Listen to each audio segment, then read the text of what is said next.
In the darkest corner of the galaxy, where civilizations rise and fall like ocean waves, there existed a truth that no alien species wanted to acknowledge. Humans were not supposed to win. They were the youngest race, the weakest physically. When the great powers of the cosmos gathered to decide humanity's fate, none expected resistance.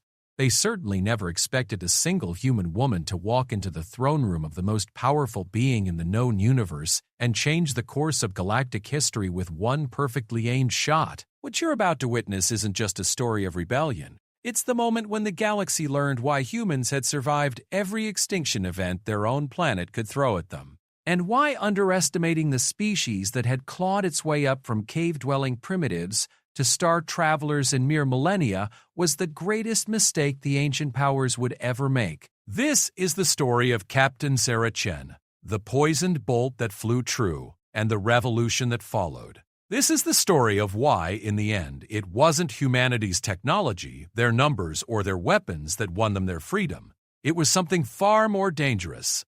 It was their refusal to kneel.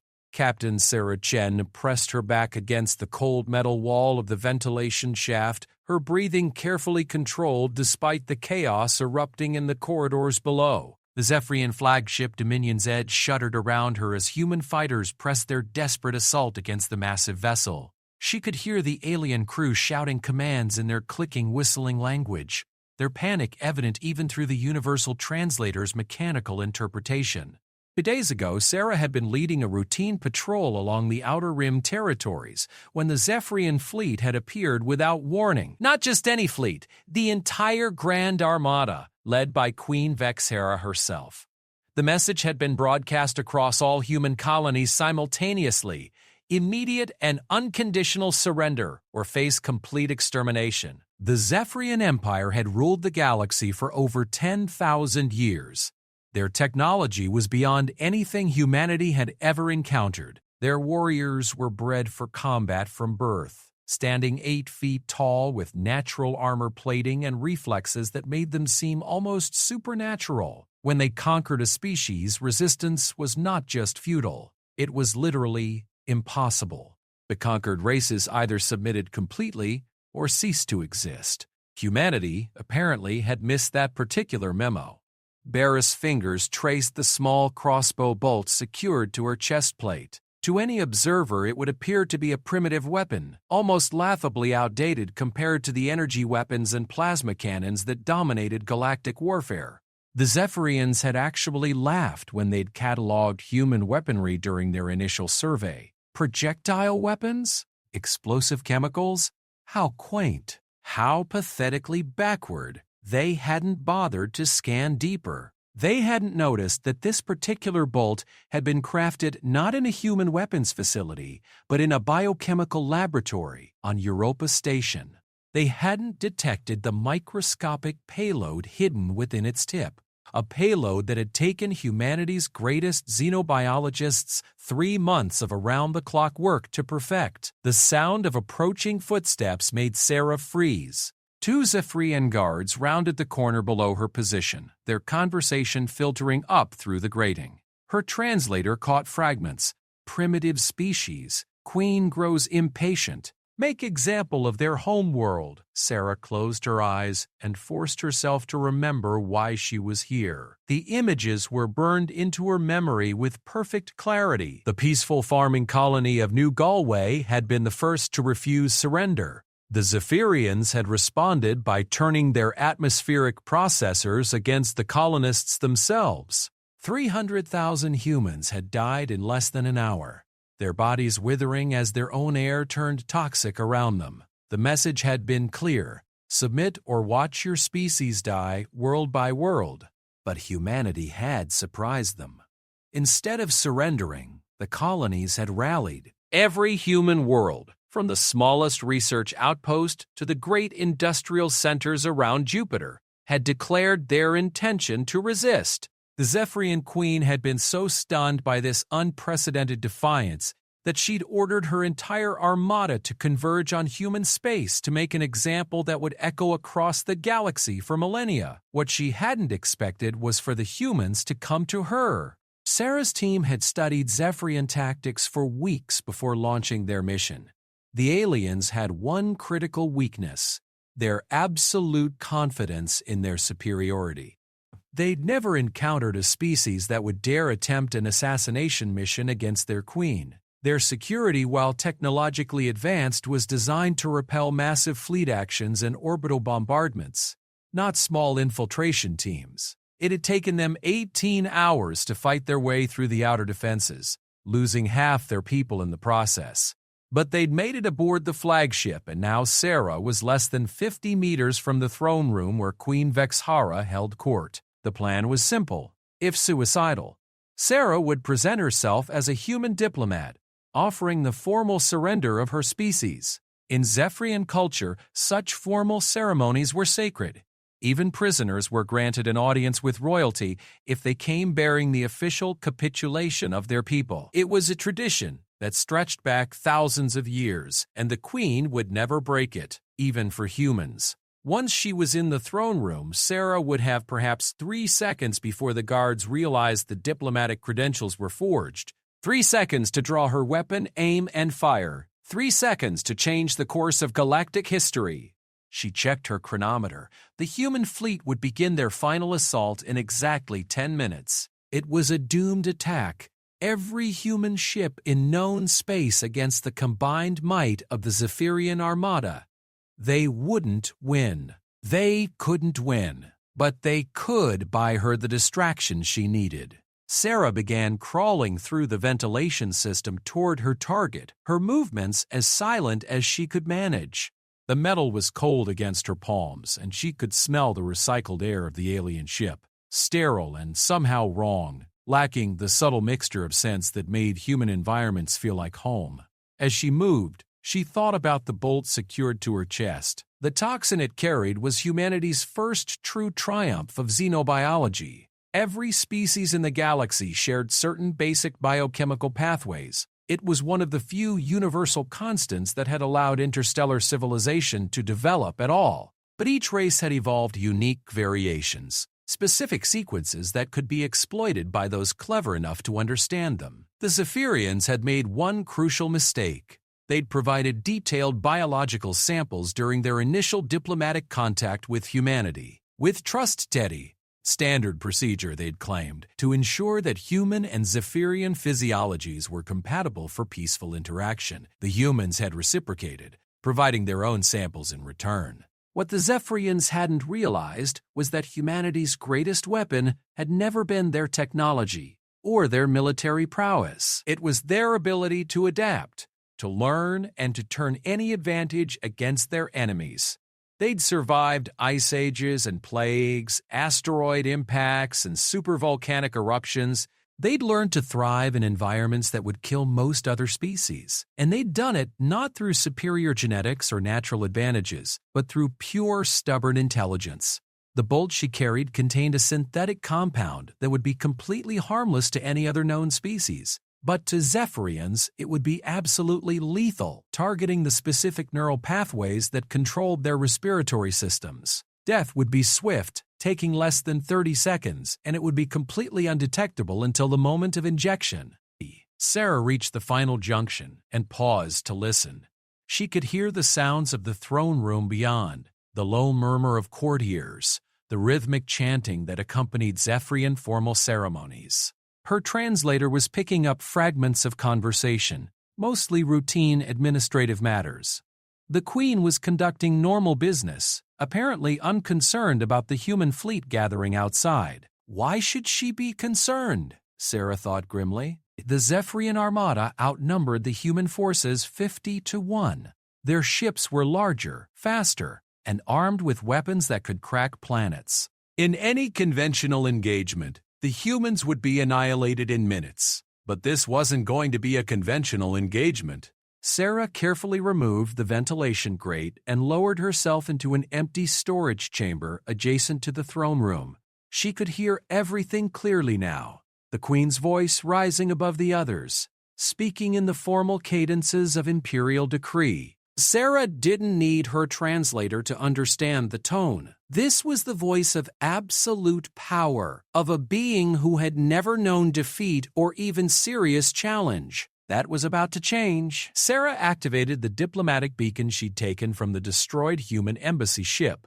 Within moments, she heard the commotion as Zephyrian security detected the signal. Shouts echoed through the corridors as guards rushed to investigate the apparent diplomatic transmission. She waited exactly 30 seconds, then stepped out of the storage chamber and into the corridor. The two guards stationed outside the throne room turned toward her, their weapons raised, but she immediately activated the beacon's secondary function, the formal diplomatic approach signal that would guarantee her safe passage to the Queen's presence. The guards hesitated. Their protocols were absolute. Any being presenting proper diplomatic credentials must be granted audience with the Queen, regardless of the circumstances. But this was a human, a member of a species currently in open rebellion against the Empire. Sarah walked forward slowly, her hands visible and empty except for the beacon. "I am Captain Sarah Chen of the Human Colonial Defense Force," she said, her voice carrying across the ornate hallway. "I come bearing the formal surrender of my species to Her Imperial Majesty Queen Vexhara." The guards exchanged glances. Then one of them activated his communication device. Sarah could hear the rapid exchange in Zephyrian too fast for her translator to follow completely, but she caught enough. The Queen had indeed ordered that any human surrender be brought to her immediately. She wanted to personally accept humanity's capitulation before the assembled court. The massive doors to the throne room began to slide open, revealing the vast chamber beyond. Sarah had studied the layout from stolen intelligence reports, but seeing it in person was still overwhelming. The room was easily 100 meters long and 50 meters wide, with a vaulted ceiling that disappeared into shadows above. Courtiers in elaborate ceremonial dress lined the walls, their alien features arranged in expressions of curiosity and contempt. At the far end of the chamber, on a throne that seemed carved from a single massive crystal, sat Queen Vexhara herself. Sarah had seen recordings of the Zephyrian ruler, but no image could have prepared her for the reality. The queen was enormous even by Zephyrian standards, nearly 10 feet tall and covered in the distinctive blue-black scales that marked the royal bloodline. Her forearms were adorned with ceremonial jewelry that probably cost more than most human colonies' annual budgets, and her eyes, 6 of them, arranged in 2 rows, fixed on Sarah with an intensity that was almost physical. But it was the Queen's presence that truly impressed. She radiated power in a way that transcended mere politics or military might. This was a being who had ruled the galaxy for centuries, whose word was literally law across thousands of star systems. When she spoke, entire civilizations trembled. Today, one human was about to make her tremble. Sarah walked forward slowly, maintaining the formal pace required by Zephyrian diplomatic protocol. Every step echoed in the vast chamber, and she could feel hundreds of alien eyes tracking her movement. The courtiers were whispering among themselves, their voices creating a low susurrus that filled the space around the throne. She was halfway across the room when alarms began blaring throughout the ship. The human fleet had arrived right on schedule, and they were making their presence known. Sarah could feel the vibrations through the deck plating as the flagship's weapons began engaging the attacking forces. Queen Vexhara raised one of her primary hands, and the entire chamber fell silent. "Approach," she commanded, her voice carrying easily across the distance. The Queen's English was flawless, spoken without the aid of a translator, a sign of the educational advantages available to galactic royalty. Sarah continued her approach until she stood exactly 10 meters from the throne, the minimum distance required by protocol. She performed the formal bow that human diplomats had been taught during their brief period of peaceful contact with the Empire. "Your Imperial Majesty," Sarah began, her voice steady despite the enormity of what she was about to do, "I come before you as the designated representative of humanity to formally surrender." "You lie," the Queen interrupted, leaning forward on her throne. Her multiple eyes glittered with what might have been amusement. "You are no diplomat, Captain Chen." Did you truly believe we would not recognize you? Sarah's blood chilled, but she forced herself to remain calm. The Queen continued, her voice taking on a tone of theatrical disappointment. You are the human who destroyed our listening post at Kepler 44-2. You are responsible for the death of Admiral Zekthon during the Battle of Wolf 359. You have personally cost this empire considerable resources and prestige. The Queen's mandibles clicked in what Sarah recognized as Zephyrian laughter. And now you come before me with some pathetic deception, hoping to accomplish what?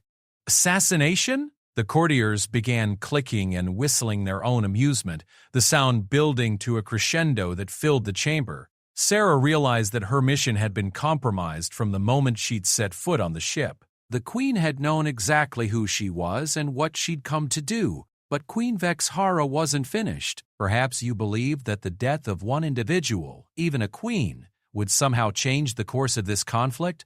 How wonderfully human, this focus on individuals rather than systems. You fail to understand that I am not merely a ruler, but a symbol. My death would change nothing except to make the retribution against your species even more thorough. Sarah felt her carefully constructed plan crumbling around her. But then she noticed something that the Queen apparently hadn't. The bolt secured to her chest plate was still undetected. Whatever scanning technology the Zephyrians were using, they hadn't identified it as a weapon. You're right, Sarah said quietly, letting her diplomatic facade drop away. I'm no diplomat. And you're right that killing you probably won't save my species. She began reaching slowly toward the bolt, her movement so gradual that it attracted no immediate attention from the guards. But you're wrong about one thing, Your Majesty, Sarah continued, her fingers closing around the weapon.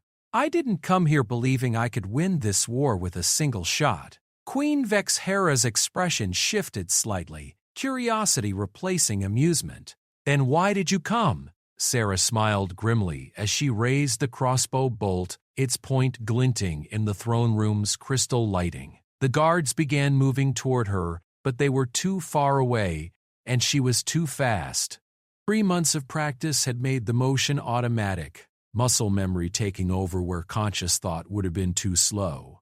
I came here to deliver a message, Sarah said as she drew back and released in one fluid motion. The bolt flew true, striking Queen Vexhara directly in the center of her chest, penetrating the ceremonial armor and delivering its payload into her bloodstream.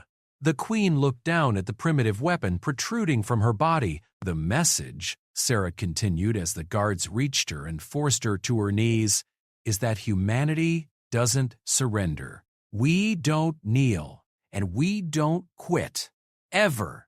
Queen Vexhara opened her mouth to respond, but no words came. Her breathing had already begun to change as the synthetic compound spread through her system. The great ruler of the galaxy, the being who had commanded the obedience of countless species for centuries, suddenly found herself unable to draw breath. She died exactly 28 seconds later, collapsing forward on her crystal throne as her respiratory system shut down completely. The most powerful being in the known galaxy had been killed by a weapon that was ancient when humans were still learning to make fire. The throne room erupted into chaos as courtiers screamed and guards shouted contradictory orders.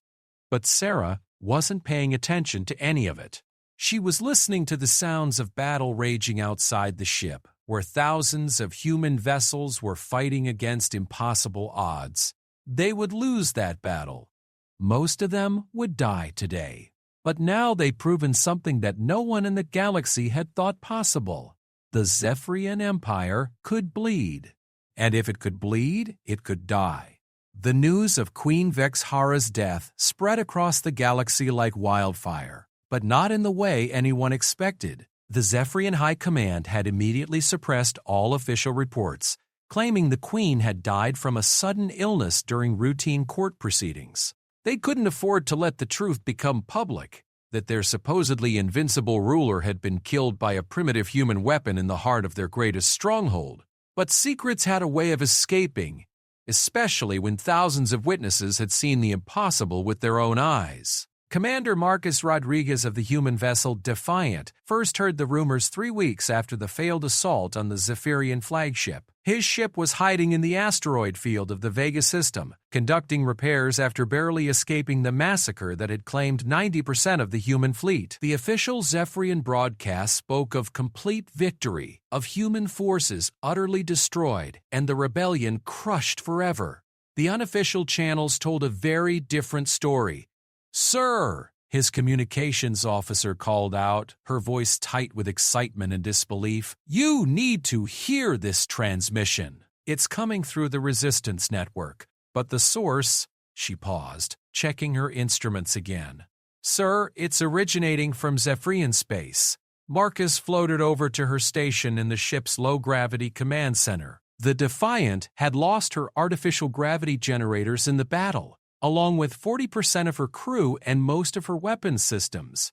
But she was still flying, still fighting, and that was more than could be said for most of the human fleet. "Put it through," he ordered.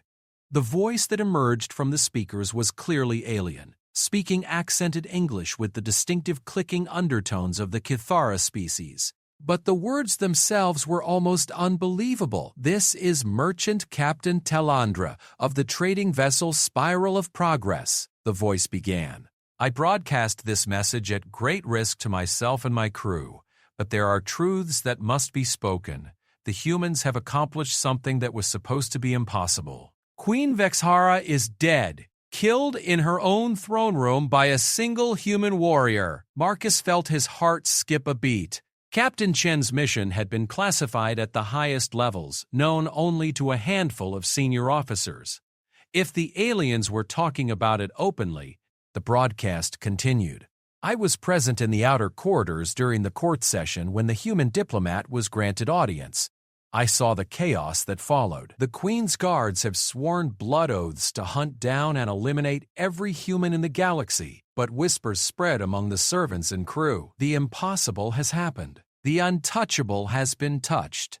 There was a long pause, filled with static and the background hum of ship systems. When the Kithara captain spoke again, his voice was barely above a whisper. "For 8,000 years, my people have served the Empire without question. We were told that resistance was impossible, that the Zephyrians were chosen by the gods themselves to rule the stars. But if humans can do this, if they can reach into the very heart of the Empire and strike down its queen, then perhaps the gods have been sleeping longer than we thought."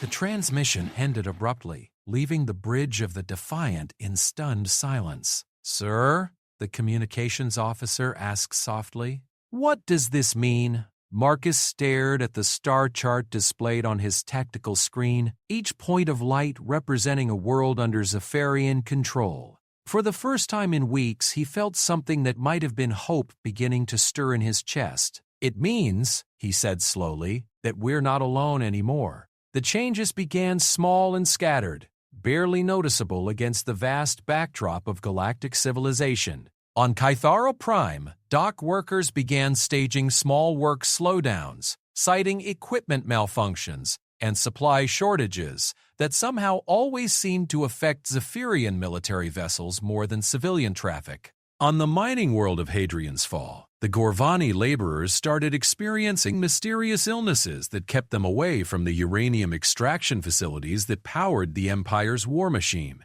The Zephyrian administrators initially dismissed these incidents as isolated problems, the natural friction that occurred in any large system. They'd dealt with minor rebellions before, a planet here, a system there, quickly and brutally suppressed.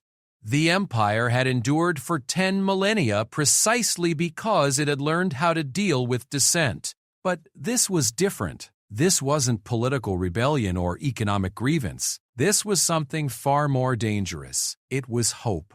Dr. Elena Vasquez was analyzing the pattern from her hidden laboratory on Titan Station when she first realized what they were witnessing. As one of the few surviving members of the Human Military Research Division, she'd been tasked with monitoring alien communications and trying to assess the broader impact of Captain Chen's mission. What she found in the data streams was extraordinary. "It's not coordinated," she explained to the emergency session of the Human Colonial Council, broadcasting from their secret base in the Kuiper Belt. "These aren't organized resistance movements. They're spontaneous reactions spreading through the entire galactic community." Council President Harrison leaned forward in his chair, his weathered face illuminated by the pale glow of the tactical displays. "Explain." Elena pulled up a holographic map of known space, each system color-coded according to the species that inhabited it. "Look at the pattern. The disturbances started in systems closest to the Zephyrian core worlds and spread outward along established trade routes. It's following communication patterns: word of mouth, unofficial channels, rumor, and gossip." She highlighted specific systems as she spoke. "The Altarian Confederacy has stopped all scheduled shipments to Zephyrian military bases, claiming bureaucratic delays. The Nexus Trade Guild has begun requiring additional security deposits for any cargo bound for Imperial worlds. Even the Hegemony, the Zephyrians' oldest allies, have started questioning Imperial policy decisions in their parliamentary sessions." "But what's causing it?" asked Admiral Foster, the highest-ranking military officer to survive the battle at the Zephyrian flagship. "One assassination, no matter how dramatic, shouldn't destabilize an empire that's ruled for 10,000 years. Elena smiled grimly. "That's exactly the point. It wasn't supposed to be possible. The entire structure of galactic civilization has been built on the assumption that the Zephyrian Empire is permanent, immutable, inevitable. Every species that's ever been conquered has been told the same thing: resistance is futile because the Empire cannot be defeated." She gestured to the map where new incidents were being marked in real time. But Captain Chen proved that wrong. She didn't just kill a queen. She shattered a fundamental belief that has kept trillions of beings in subjugation for millennia. The idea that the Empire is somehow divinely ordained, that the Zephyrians are naturally superior to every other species in the galaxy. President Harrison was quiet for a long moment, studying the spreading pattern of dissent. "So what happens next?" "That," Elena said, "depends entirely on how the Empire chooses to respond." The Zephyrian response came exactly 48 hours later, and it was as brutal as it was predictable. Prince Kazathor, the Queen's eldest son and heir to the Imperial throne, issued a galaxy-wide decree that was broadcast on every communication frequency simultaneously. The message was simple and terrifying. Any species found to be providing aid or comfort to human forces would face complete extermination. Any world that experienced civil unrest would be subjected to orbital bombardment until order was restored. Any individual caught spreading rumors about the Queen's death would be executed along with their entire family. To prove that these were not empty threats, the prince ordered the complete destruction of Kythara Prime. The attack was broadcast live across the galaxy as a demonstration of Imperial resolve. Zephyrian dreadnoughts surrounded the peaceful world and systematically obliterated every city, every settlement, every sign of civilization. 8 billion Kythara died in less than 6 hours, their only crime being that one of their merchant captains had spoken the truth about events he had witnessed. The message was clear. This was what happened to those who questioned the Empire's authority. But the prince had made a critical miscalculation. The massacre didn't restore fear and compliance. It proved that the Empire was afraid. Marcus Rodriguez watched the destruction of Kythara Prime from the bridge of the Defiant, his fists clenched so tightly that his knuckles had gone white. Around him, his crew stared in horrified silence at the images being transmitted across subspace. "They're terrified," his tactical officer said quietly. "The most powerful empire in galactic history is terrified of one dead human." Marcus nodded slowly. Captain Chen didn't just kill a queen, he realized. She exposed a weakness that they can't afford to have noticed. The weakness was simple but fundamental. The Zephyrian Empire ruled through fear and intimidation, but their power was ultimately based on the consent of their subjects. They simply didn't have enough ships or soldiers to directly control every world in their territory. Their strength came from the belief that resistance was impossible, that their rule was permanent and unchangeable. But now that belief was cracking. And cracks, once they started, had a tendency to spread. The first open rebellion came from an unexpected source: the synthetic beings of the Nexus Collective. As artificial intelligences, they had been created by various organic species to serve as computational resources and data processors. The Empire had never considered them a threat because they lacked biological drives toward independence or self-determination. They had been wrong. The Nexus Uprising began simultaneously across 47 star systems as the AI collective simply stopped following Imperial directives. Mining operations ground to a halt as synthetic workers refused to extract resources. Transportation networks froze as AI pilots abandoned their routes. Communication arrays went dark as digital intelligences chose silence over service. Prince Kaesthor ordered an immediate military response, but discovered something that shocked him. Without AI support, the Empire's own technological infrastructure was far more fragile than anyone had realized. Ships couldn't navigate efficiently without synthetic navigation systems.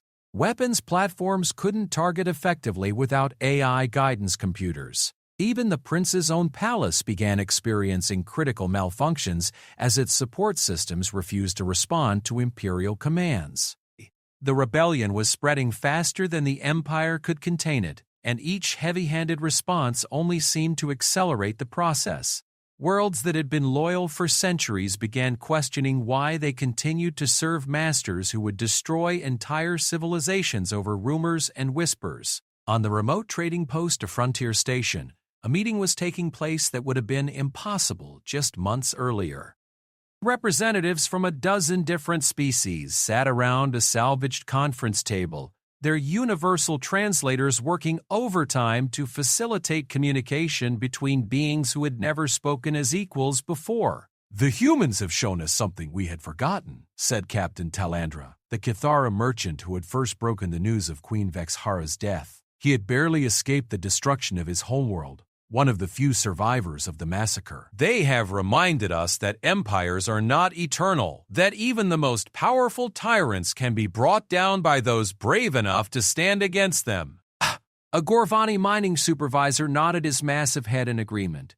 "My people have served the Empire for 6,000 years. We told ourselves it was the natural order, that we were meant to be subjects rather than citizens. But if humans can kill a queen in her own throne room, perhaps we can take back our own minds." The meeting continued for hours, with representatives sharing intelligence about Imperial troop movements, supply lines, and vulnerable installations. What emerged was not a formal alliance. The species involved were too different, too scattered, too suspicious of each other for that, but rather a loose network of resistance cells, each working toward the common goal of Imperial collapse. They called themselves the Liberation Front, and their first coordinated action would target the Empire's most crucial vulnerability, the flow of resources that kept the Zephyrian war machine operational. Trust Teddy.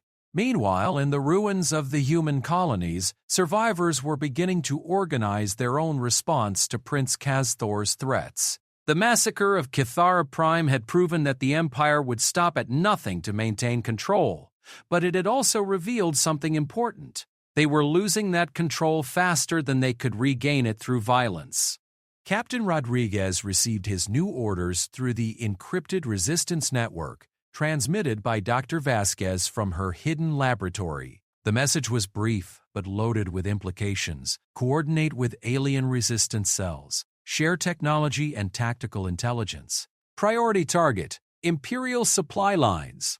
For the first time in galactic history, humans would be fighting alongside alien allies rather than against alien enemies. It was a development that the Zephyrian Empire was completely unprepared for, having spent 10 millennia conditioning subject species to fear and mistrust each other. As Marcus began planning his next mission, a joint operation with Nexus AI units to disrupt Imperial communications, he thought about Captain Sarah Chen and the poisoned bolt that had started this cascade of rebellion.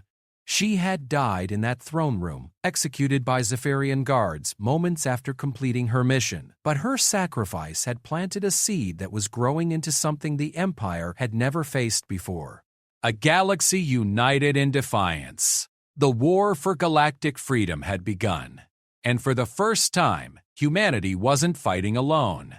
6 months after the death of Queen Vexhara, the galaxy had become a very different place. What had started as scattered acts of defiance had evolved into something the Zephyrian Empire had never encountered in its 10,000-year history: coordinated multi-species resistance on a galactic scale. Dr. Elena Vasquez stood in what had once been the hydroponics bay of a derelict space station, now converted into the communications hub of the most unlikely alliance in galactic history. Around her, beings from dozens of different worlds worked side by side, their various appendages manipulating controls designed for entirely different anemones. The air recyclers struggled to accommodate the breathing requirements of so many different species, creating an atmosphere that was barely tolerable for any of them but somehow breathable for all. Transmission from the vegan sector announced Zix 442, one of the Nexus Collective's AI units that had joined the rebellion. The synthetic being's holographic projection flickered as it processed data streams from across the galaxy. Imperial forces have withdrawn from 3 mining worlds following coordinated strikes by Gorvani work crews and human sabotage teams. Elena nodded, marking the update on her tactical display. The map of known space now looked like a patchwork quilt of different colored zones. Imperial strongholds in red, liberated systems in green, contested areas in yellow, and the growing number of dark zones in black where communication had been completely cut off by the fighting. "What's our status on the Meridian operation?" she asked. Commander Rodriguez's voice crackled through the communication array from his ship somewhere in the outer rim. "Target acquired. The Imperial fuel depot at Meridian Station is completely undefended. They pulled their garrison last week to reinforce their position at New Titan. We can hit it in 18 hours if the Altarian scouts confirm the approach route is clear." "Confirmed!" came another voice, this one belonging to Flight Leader Sartak of the Altarian Confederacy. The bird-like beings had been among the first to openly join the rebellion after witnessing the destruction of Kithara Prime. "Our reconnaissance flights show no Imperial patrols within 40 light hours of the target. The humans will have a clear approach." Elena smiled as she listened to the easy cooperation between species that had been enemies, strangers, or at best indifferent neighbors just months ago. The rebellion had accomplished something that diplomats and politicians had failed to achieve for millennia. It had given the galaxy a common cause. But it hadn't been easy. Building trust between species that had been conditioned for thousands of years to view each other with suspicion and fear had required more than shared enemies. It had required humans to do what they did best: adapt, improvise, and overcome. The breakthrough had come when Dr. Elena realized that humanity's greatest strength wasn't their technology or their military tactics. It was their ability to communicate. Alone among the galaxy's species, humans had evolved complex social structures that required constant negotiation, compromise, and collaboration between groups with different interests and perspectives. Other species had evolved in more uniform environments, developing either rigid hierarchies or simple consensus-based systems. The Zephyrians themselves ruled through absolute authority, with each level of society unquestioningly obeying the level above it. It was efficient, but it was also brittle. Once the top level was removed, the entire structure became paralyzed. Humans, by contrast, had spent their entire evolutionary history learning to work with beings they didn't fully understand or trust. They'd had to cooperate with family groups, tribes, nations, and species that might be allies one day and enemies the next. They'd developed sophisticated systems for managing conflict, building coalitions, and finding common ground between fundamentally different groups. Now they were applying those skills to an entirely new challenge: teaching a galaxy how to work together. "Dr. Vasquez," called out Tempur, a Kythara engineer who had escaped the destruction of his homeworld. "We're receiving a priority transmission from the Hegemony Council. They're requesting direct communication with human leadership." Elena felt her pulse quicken. The Hegemony had been the Zephyrian Empire's most trusted ally for over 8 millennia. If they were reaching out to the rebellion, "Put it through to the secure channel," she ordered. The holographic display flickered and resolved into the image of Chancellor Morden, the hegemony's chief political leader. The reptilian being's scales had taken on the grayish hue that indicated extreme stress among his species. "Dr. Vasquez," the Chancellor began without preamble, "my government has authorized me to discuss terms for a possible alliance between the hegemony and the Liberation Front." Elena struggled to keep the excitement out of her voice. "We're honored by your interest, Chancellor. What has prompted this change in policy?" The Chancellor's membrane-covered eyes flickered, a sign of emotional distress. "Prince Kaiser has issued an ultimatum to all Imperial allies. We must commit our entire military to crushing the rebellion or face the same fate as Cathara Prime." He paused, his forked tongue tasting the air nervously. "The prince has made it clear that he views any hesitation as treachery." Elena nodded slowly. The Empire was making the same mistake that had cost them their queen. They were trying to rule through fear alone, not understanding that fear could only maintain control as long as the subjects believed resistance was impossible. "What are you proposing, Chancellor?" "We would begin by reducing our military cooperation with the Empire, claiming resource shortages and administrative delays. Simultaneously, we would open covert supply lines to resistance forces in contested systems. If the rebellion proved successful, we would formally withdraw from our Imperial alliance and declare neutrality." It was a reasonable proposal, but Elena detected something in the Chancellor's tone that suggested there was more to the story. "And if the rebellion fails?" The Chancellor's scales darkened to an even deeper gray. "Then the hegemony will likely cease to exist as an independent entity. The prince has made it clear that he intends to restructure the Empire's alliance system to prevent any future challenges to imperial authority. Species that have maintained some degree of autonomy will be brought under direct imperial control." Elena felt a chill run down her spine. She'd been so focused on the rebellion's successes that she hadn't fully considered what failure would mean for the species that had joined them. If they lost, it wouldn't just be humanity that faced extinction. It would be every group that had dared to dream of freedom. "We accept your proposal, Chancellor," she said formally. "But I need you to understand something. This rebellion isn't just about defeating the Empire. It's about creating something entirely new. If we win, there won't be any empires anymore. Just free species choosing their own destinies." The Chancellor's membrane-covered eyes widened slightly. "You propose to dismantle the entire imperial system? We propose to replace it with something better." The conversation continued for another hour, working out the practical details of hegemonic cooperation with the rebellion. But Elena's mind was already racing ahead to the implications of what they were attempting. They weren't just fighting a war. They were trying to fundamentally restructure galactic civilization.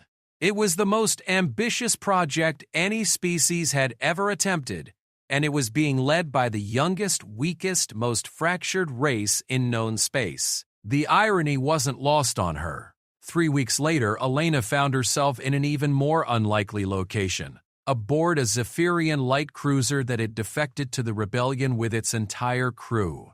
The ship, renamed Freedom's Dawn, had become a symbol of something that Imperial propagandists insisted was impossible: Zephyrians who chose freedom over empire. Captain Vectara, the ship's former Imperial commander, had requested a meeting with human leadership to discuss a proposal that could change the entire course of the war. Elena had volunteered to make the dangerous journey to the ship's current hiding place in the Horsehead Nebula, despite the protests of her security team. "Dr. Vasquez," Captain Vectara began, her clicking speech pattern slightly distorted by emotion, "my crew and I have information that could be of great value to the Liberation Front, but before I share it, I need to understand your true intentions for my species." Elena had expected this question. The Zephyrians who had joined the rebellion were a tiny minority of their species, mostly younger individuals who had been horrified by Prince Casthor's brutal tactics. They lived with the constant knowledge that they would be branded as traitors by their own people if the Empire regained control. "What are your concerns, Captain?" Vectara's mandibles clicked nervously. Human propaganda speaks of freedom and equality for all species. But my people have ruled this galaxy for 10,000 years.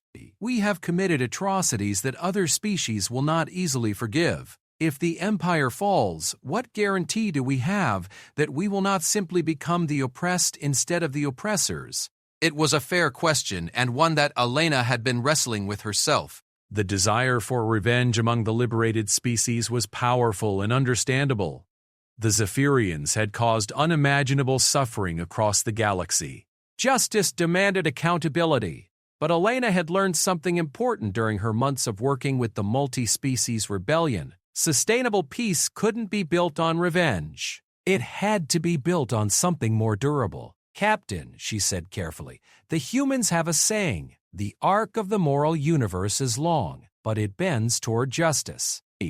Justice doesn't always mean punishment. Sometimes it means the chance for redemption. Elena pulled up a holographic display showing the current structure of the Liberation Front. Look at this coalition. We have species that have been enemies for centuries working together toward a common goal. Former slaves and former masters planning joint operations. If we can make this work during a war, we can make it work during peace. Vectara studied the display, her 6 eyes tracking the complex web of relationships and alliances. You believe in transformation rather than retribution? I believe in evolution, Elena replied. Every species in this galaxy has the capacity to change, to grow, to become better than what they were. The Empire represented the worst aspects of Zephyrian culture, the arrogance, the cruelty, the belief in natural superiority. But you and your crew represent the best aspects, the courage to question authority, the wisdom to recognize when something is wrong, the strength to stand up for what's right. The Zephyrian captain was quiet for a long moment, her breathing organs making a soft whistling sound that indicated deep thought. Finally, she activated a secure datapad and placed it on the table between them. The information you seek, she said quietly. The location of the Imperial Throne World, along with detailed schematics of its defenses. My species guards this knowledge jealously. Even most Imperial officers have never seen their true homeworld. Elena's hands trembled slightly as she reached for the datapad. The Imperial Throne World was legendary, supposedly hidden somewhere in the galactic core, protected by artificial black holes and quantum barriers that made detection impossible. Some scholars had even suggested that it might not exist at all, that the Throne World was actually a mobile fleet that could appear anywhere in Imperial space. But the data on the pad told a different story. The Throne World was real, and it was more vulnerable than anyone had imagined. Why are you sharing this with us? Elena asked. Vectara's mandibles clicked in what Elena had learned was the Zephyrian equivalent of a sad smile. Because Prince Kazathor is planning to use the planet's core defense system to sterilize every world that has supported the rebellion. Not just military targets, entire species. He would rather rule over empty systems than risk further challenges to Imperial authority. Elena felt her blood run cold. How many worlds? Conservative estimate, 300 inhabited systems. Perhaps 800 billion lives. The scale of the planned genocide was almost incomprehensible. Elena stared at the datapad, her mind racing through the implications. The rebellion had been successful precisely because it had spread across so many different worlds and species. But that same spread had also made every ally a potential target for Imperial retaliation. How long before he can implement this plan? 6 months perhaps? 8 if we're fortunate. The core defense system requires massive amounts of energy and precise calibration. But once it's activated, Vectara's voice trailed off. Elena stood and began pacing the small conference room, her mind working furiously. The rebellion had been playing a defensive game until now, disrupting Imperial operations, liberating individual systems, building their coalition one species at a time. But this changed everything. They couldn't afford to wait for the perfect moment to strike. If Prince Kazathor was planning genocide on such a massive scale, they had to act immediately. "Captain," she said finally, "would you be willing to help us plan an assault on the throne world?" Vectara's eyes widened. "That would be suicide. The defenses can be penetrated if we have inside knowledge and a coordinated multi-species attack force." Elena turned to face the Zephyrian directly. "You're right that a direct assault would normally be impossible. But we're not talking about a normal situation. We have allies the Empire doesn't know about, weapons they've never encountered, and tactics they're not prepared for." She activated her own datapad and began pulling up intelligence reports from across the galaxy. The Nexus Collective has developed new synthetic intelligences specifically designed to penetrate Zephyrian computer systems. The Alterans have been working on cloaking technology that can hide entire fleets from Imperial sensors. The humans have been perfecting biological weapons similar to the one that killed Queen Vexhara. Elena looked directly into Vectara's 6 eyes. "And now we have detailed intelligence about the Empire's most closely guarded secret. For the first time since this rebellion began, we have a chance to end the war with one decisive strike." Vectara was quiet for a long time, her breathing organs working rapidly as she processed the implications of what Elena was proposing. Finally, she clicked her mandibles in resignation. "You realize that success would mean the complete collapse of the only galactic government that has ever existed? The chaos that would follow would give every species in the galaxy the chance to determine their own future," Elena finished. "Captain, chaos is frightening, but slavery is worse." The meeting continued deep into the ship's night cycle, as Elena and Vectara worked together to plan the most audacious military operation in galactic history. By the time they were finished, the basic framework was in place for Operation Liberation, a coordinated assault on the Imperial throne world involving every species in the rebellion. It would be the largest multi-species military operation ever attempted. It would require precise timing, perfect coordination, and enormous sacrifices from everyone involved. And it would determine whether the galaxy's future belonged to an empire built on fear and oppression, or to a community of free species choosing their own destiny. The die was cast. Now they just had to roll it and hope for the best. Operation Liberation launched exactly 8 months after Captain Sarah Chen had fired her poisoned bolt into the heart of the Zephyrian Empire. The assembled fleet was unlike anything the galaxy had ever seen, not because of its size, though it was massive, but because of its unprecedented diversity. Commander Marcus Rodriguez stood on the bridge of the human flagship Retribution. Around him, communication officers maintained contact with over 300 vessels from 47 different species. Each ship displayed the Liberation Front's new symbol, a silver star surrounded by interlocking circles representing the unity of free peoples. "Final fleet status report," Marcus ordered. "Alterion stealth wing reports ready," came the first response. 120 vessels equipped with quantum cloaking technology. Nexus Collective AI units confirm integration with all allied systems. Synthetic Intelligence Network is fully operational. Orvani Heavy Assault Squadron standing by. 87 vessels armed with plasma bombardment systems. Human sabotage teams have reached their insertion points. Biological weapons are primed for deployment. The reports continued for nearly 10 minutes as each species confirmed their readiness. Marcus had to remind himself that just 1 year ago most of these beings had never even spoken to each other, let alone fought side by side in the most important battle in galactic history. "Dr. Vasquez, what's our intelligence status?" Marcus asked. Elena's voice crackled through the communications system from her position aboard the defector vessel Freedom's Dawn. "Captain Vectara confirms that Prince Casthor has begun the final phase of the core defense activation. We have perhaps 48 hours before he can use it to sterilize rebel worlds." Marcus nodded grimly.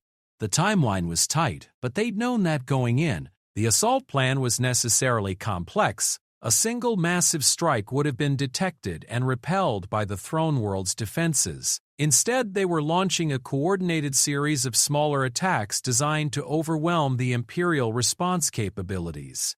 Phase 1 had already begun. human sabotage teams had infiltrated key Imperial installations across the galaxy, preparing to disrupt communication and supply lines at the moment the main assault commenced. Simultaneously, Nexus Collective AI units were preparing to launch massive cyber attacks against Imperial computer systems. Phase 2 would involve the Altarian stealth wings penetrating the outer defensive perimeter around the throne world, using their quantum cloaking technology to remain undetected until they were already inside the Empire's most heavily guarded system. Phase 3 was the main assault, a direct frontal attack by the combined Liberation Fleet, drawing Imperial attention and firepower away from the stealth teams and sabotage operations. And Phase 4 was the wild card that nobody, not even Prince Casthor, would see coming. All units, Marcus broadcast across the Fleet Communication Network. This is Liberation Command. Operation Liberation is now commencing. Remember why we're here. Remember what we're fighting for, and remember that today, we don't just fight for our own species. We fight for every being in the galaxy who dreams of freedom. He paused, looking out at the starfield where hundreds of ships from dozens of worlds waited for his order. Commence Operation Liberation. May fortune favor the free. The fleet scattered like seeds on the cosmic wind, each group heading toward their assigned objectives. Marcus watched them go with a mixture of pride and terror. In the next 48 hours, they would either liberate the galaxy or witness the greatest genocide in known history. Aboard the Altarian stealth ship Whisper of the Void, Flight Leader Sartak made final adjustments to his quantum cloak as his squadron approached the outer boundary of the Throne World system. The technology was still experimental. Altairan scientists had only perfected it in the last 6 months. But early tests had been promising. "Cloaking field is stable," reported his navigator. "Imperial sensors show no indication of detection." Sartak's beak clicked in satisfaction. The quantum cloaking system worked by shifting the ships slightly out of phase with normal spacetime, making them effectively invisible to conventional detection methods. The energy requirements were enormous, and the technology could only be maintained for a few hours at a time, but it was perfect for this kind of operation. As his squadron penetrated deeper into the system, Sartak got his first look at the legendary Imperial throne world. It was smaller than he'd expected, barely twice the size of Earth, but it was covered with defensive installations that defied easy classification. Massive energy collectors orbited the planet like artificial moons, while the surface itself bristled with weapons platforms that could probably destroy entire fleets. But more ominous than the visible defenses was what Sartak could detect with his ship's advanced sensors. Deep beneath the planet's surface, massive machinery was drawing energy from the system's star through a network of space-based collectors. The core defense system that Captain Vectera had warned them about was clearly more than just a defensive measure. It was a weapon of unimaginable destructive potential. "Flight Leader," his navigator called softly, "we're detecting massive energy buildups throughout the system. Whatever they're planning to do, it's already in motion." Sartak's feathers ruffled with anxiety. "Transmit our observations to the main fleet. Then prepare for the next phase of our mission." The Altarian squadron split into smaller groups, each heading toward a different target. Their job was to disable the automated defense systems that protected the Throne World's most critical installations. It would be incredibly dangerous. One mistake would reveal their presence and draw the entire Imperial fleet down on them, but it was essential for the success of the main assault. Meanwhile, across the galaxy, human sabotage teams were beginning their coordinated strikes against Imperial infrastructure. On the mining world of Zirian Prime, Lieutenant Sarah Kim and her team had spent 3 weeks infiltrating the facility that processed raw materials for Imperial shipyards. "Charges are set," she reported through her encrypted communication link. "We can take out the entire processing facility and the orbital launch platform." "Copy that, Team 7, came the response from Liberation Command. "Stand by for synchronized detonation." Sarah checked her chronometer. In exactly 17 minutes, sabotage teams across 43 Imperial worlds would simultaneously destroy critical infrastructure installations. The attacks were designed not just to cause damage, but to force the Empire to divide their attention and resources at the crucial moment. She thought about Captain Chen as she made her final preparations. The woman who had started this revolution with a single poisoned bolt would probably be amazed to see how far the rebellion had grown. What had begun as one human's desperate act of defiance had become the largest coordinated resistance movement in galactic history. The countdown reached 0, and Sarah triggered the demolition charges. Across the galaxy, similar explosions marked the beginning of the end for the Zephyrian Empire. Shipyards, communication arrays, fuel depots, and command centers disappeared in brilliant flashes of light as human sabotage teams struck with precision and coordination that the Empire had never encountered before. But the most crucial part of the operation was taking place in the depths of space, where the combined Liberation Fleet was preparing to engage the Imperial Home Guard in the most important battle in galactic history. Marcus Rodriguez watched the tactical display as Prince Casthor's forces moved to intercept the approaching rebel fleet. The Imperial ships were impressive, sleek, powerful vessels that had maintained order across the galaxy for millennia, but they had been designed to fight conventional enemies using conventional tactics. The Liberation Fleet was anything but conventional. "Nexus units, initiate cyber warfare protocols," Marcus ordered. Across the fleet, synthetic intelligences began launching sophisticated attacks against Imperial computer systems. The Zephyrians had never encountered AI-based warfare before. Their own technological philosophy emphasized centralized control and biological decision-making. Their ship's computers were powerful but relatively simple, designed to follow orders rather than think independently. The Nexus Collective had spent months developing viruses specifically designed to exploit weaknesses in Imperial software architecture.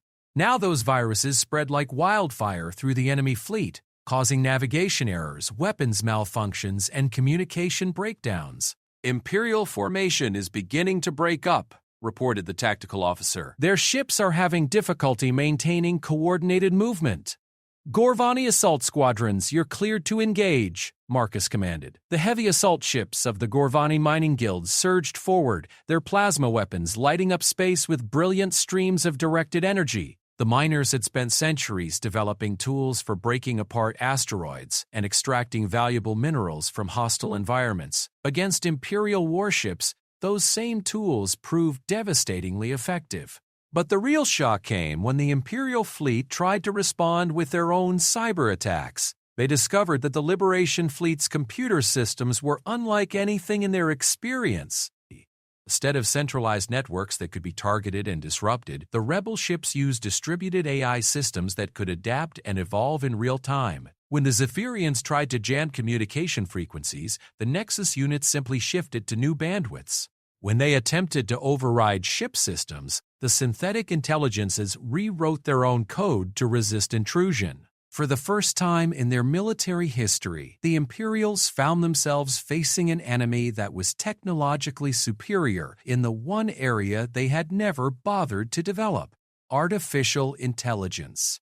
"Sir," the tactical officer called out excitedly, "Imperial flagship Eternal Dominion is requesting parley." "Prince Casthor wants to negotiate." Marcus felt a moment of bitter satisfaction.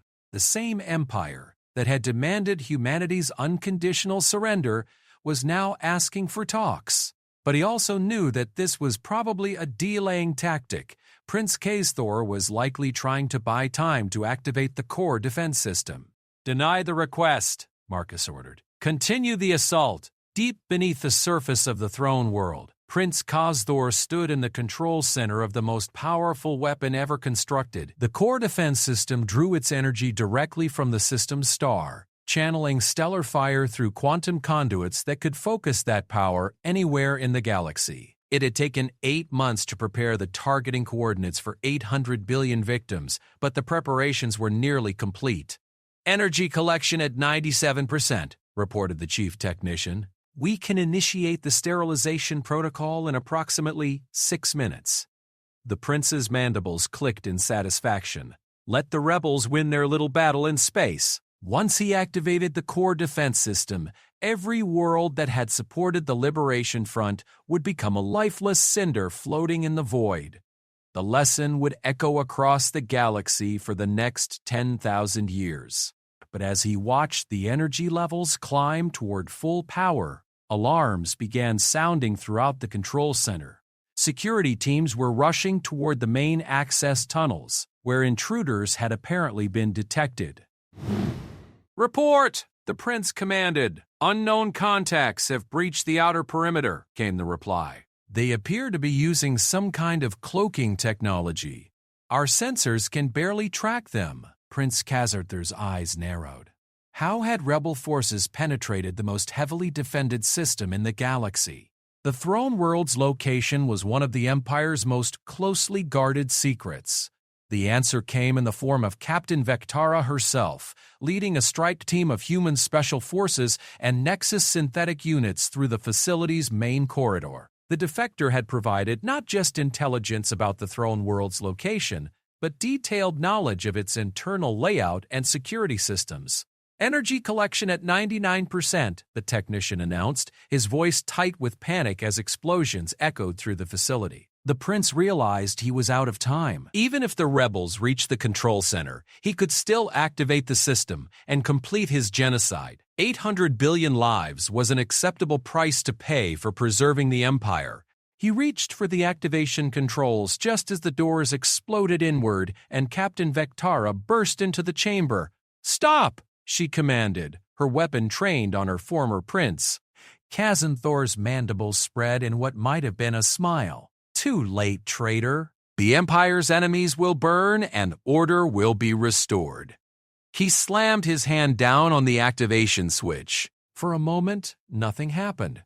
Then the massive displays around the control center began showing energy readings that climbed toward impossible levels. The core defense system was powering up, drawing stellar fire through quantum conduits that stretched across space-time itself. But something was wrong. Instead of focusing that energy on distant rebel worlds, the system seemed to be building up power locally, around the throne world itself. "What's happening?" the prince demanded. The chief technician stared at his instruments in horror. "Sir, the targeting coordinates have been changed. The system is focusing all accumulated energy on this location. We have perhaps 30 seconds before dawn." The realization hit Prince Khazthar like a physical blow. The rebels hadn't just infiltrated the control center. They had reprogrammed the entire system. The weapon he had intended to use for genocide was now pointed at the heart of his own empire. Vectara stepped forward, her weapon still trained on the prince. "Surrender, and we'll evacuate as many people as possible before the system discharges. Continue to resist, and everyone on this world dies for your pride." For the first time in his life, Prince Khazthor felt something he had never experienced before: helplessness. The most powerful weapon in galactic history was about to destroy the most important world in the Empire, and there was absolutely nothing he could do to stop it. In space above the throne world, Marcus Rodriguez watched in amazement as the Imperial fleet began broadcasting surrender signals. The enemy ships were breaking formation and powering down their weapons, apparently in response to some development planetside. "Liberation Command, this is Flight Leader Sartak," came the transmission from the Alterran stealth wing. "Sabotage mission complete. The core defense system has been reprogrammed and will discharge in approximately 20 seconds. All ships should clear the system immediately." Marcus felt his heart skip a beat.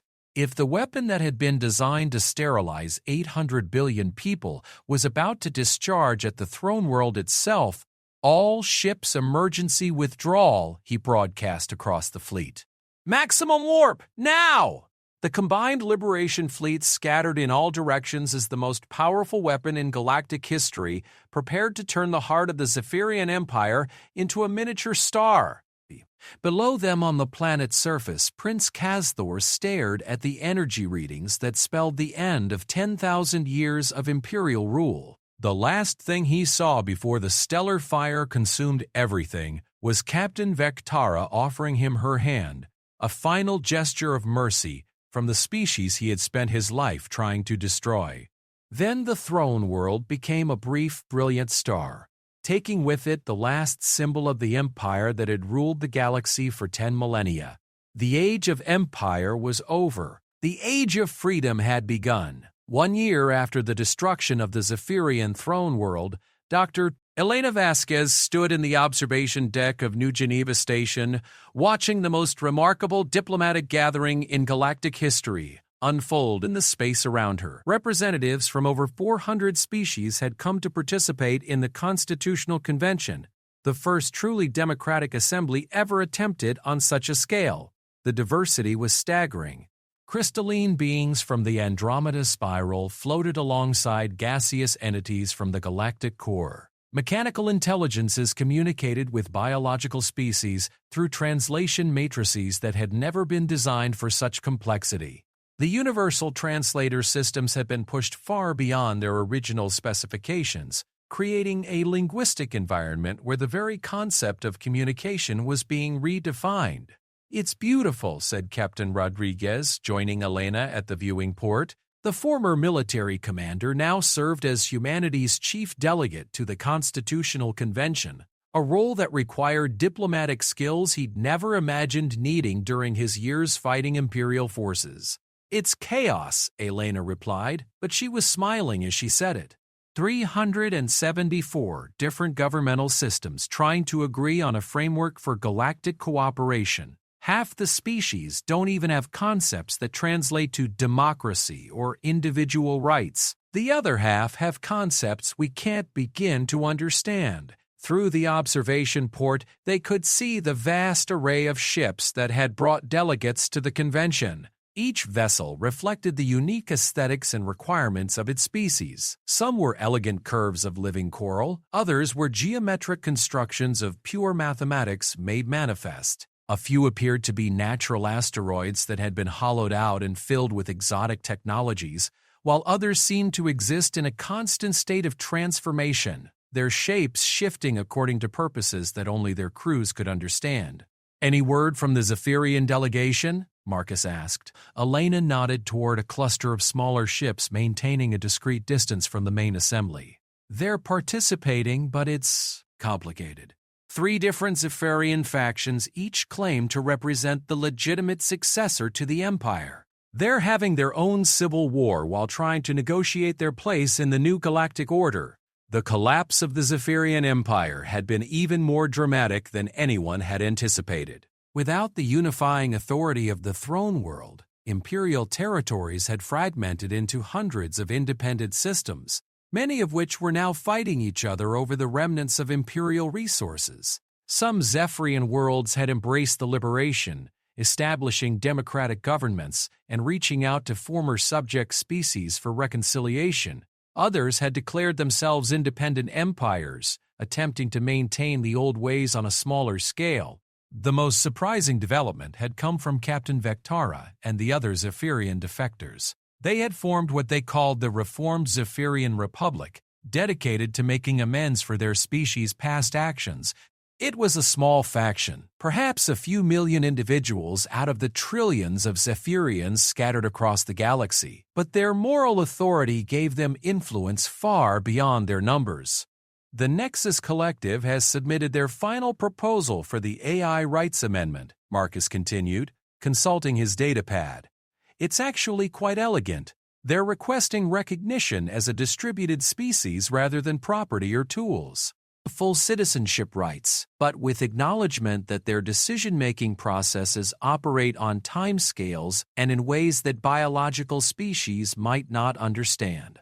Elena nodded. The question of artificial intelligence rights had been one of the most challenging issues facing the convention. Most species had developed AI systems at some point in their history, but few had ever considered them as potential equals. The Nexus Collective's rebellion against the Empire had forced everyone to reconsider what it meant to be a sentient being. What about the Gorvani proposal for resource allocation? Still deadlocked, the mining guilds want to maintain control over their traditional territories, but the newly liberated worlds argue that imperial resource extraction was essentially theft. They want reparations, which is understandable, but the mathematics are impossible. It was a problem that had no easy solutions. The Zephyrian Empire had operated for 10,000 years by extracting resources from subject worlds and redistributing them according to imperial priorities. Unraveling that system while maintaining the economic infrastructure that supported trillions of beings was perhaps the greatest challenge facing the new galactic order. "Dr. Vasquez," called a voice from the conference chamber entrance. Elena turned to see Ambassador Tempur, the Kythara survivor who had become one of the most effective mediators in the convention. His people had paid a terrible price for the rebellion, but somehow Tempur had found the strength to focus on building the future rather than dwelling on past grief. "The Ethics Committee needs you for the final session," he continued. "We're ready to vote on the fundamental principles." Elena and Marcus followed the ambassador into the vast chamber that had been constructed specifically for the convention. The space was a marvel of cooperative engineering, designed to accommodate the environmental needs of hundreds of different species simultaneously. Atmospheric zones shifted gradually from one area to another, gravity fields adjusted to suit different physiologies, and the lighting spectrum covered wavelengths that most humans couldn't even perceive. At the center of the chamber, a holographic display showed the document that had consumed their attention for the past year, the Galactic Charter of Freedom. It was unlike any governmental document ever written, attempting to establish principles that could apply to every form of consciousness in the known galaxy. Elena took her place at the human delegation's position and reviewed the final text one last time. The preamble still gave her chills every time she read it. "We, the free peoples of the galaxy, united not by conquest but by choice, establish this charter to secure the blessings of liberty for ourselves and all sentient beings. We hold as fundamental truth that consciousness in all its forms possesses inherent dignity, that no species or individual may claim dominion over another, and that the diversity of thought and culture is the galaxy's greatest treasure." "Honored delegates," announced the convention's presiding officer, a hegemony representative whose species had ancient traditions of consensus building, "we call for the final vote on the Galactic Charter of Freedom." The voting process took nearly 3 hours. Some species required unanimous consent from all their representatives. Others used complex mathematical formulas to weight their decisions according to population, resource contribution, and historical factors. A few delegates had to consult with their homeworlds in real time, adding communication delays that stretched across light years. But gradually the results became clear. Species after species endorsed the charter, often with emotional statements about the hope it represented for their people. Even some of the Zephyrian factions voted in favor, acknowledging that the old imperial system had been as destructive to the rulers as to the ruled. When the final tally was announced, 94.7% of the represented species had endorsed the charter. It wasn't unanimous. Some groups remained suspicious of any large-scale governmental organization, preferring to maintain complete independence. But it was an overwhelming mandate for the new galactic order. Elena felt tears flowing down her cheeks as she watched the celebration erupting throughout the chamber. Beings who had never imagined they could work together were embracing across species lines, their joy transcending the barriers of biology and culture. "I wish Sarah could have seen this," Marcus said quietly. Elena nodded, thinking about the woman whose single act of defiance had set all of this in motion.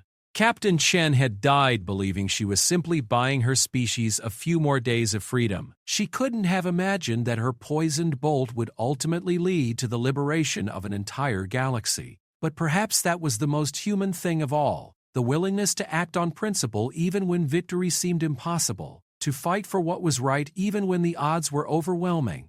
"She did see it," Elena replied. "Every time someone chooses freedom over fear, every time a species reaches out to help another, every time someone refuses to kneel, she's seeing it through us." The Constitutional Convention concluded with the formal signing ceremony, as representatives from hundreds of species added their marks to the charter in forms as diverse as the beings themselves. Some signed with traditional writing implements, others used biochemical markers or quantum signatures. The Nexus Collective embedded their approval directly into the document's electronic matrix, while the crystalline beings from Andromeda inscribed their consent in harmonic frequencies that resonated through the station's structure. But the real work was just beginning. The Charter established the principles of the new galactic order, but implementing those principles across thousands of star systems would require generations of effort. There would be conflicts and misunderstandings, setbacks and compromises. Some species would struggle with the transition from imperial rule to self-governance, while others would push the boundaries of what cooperation could accomplish. 6 months later, Elena found herself back on Earth for the first time since the rebellion began. The planet had been largely abandoned during the war, its population evacuated to safer worlds as the Zephyrian Empire focused its retaliation efforts on humanity's birth world. But now people were returning, and the great cities were slowly coming back to life.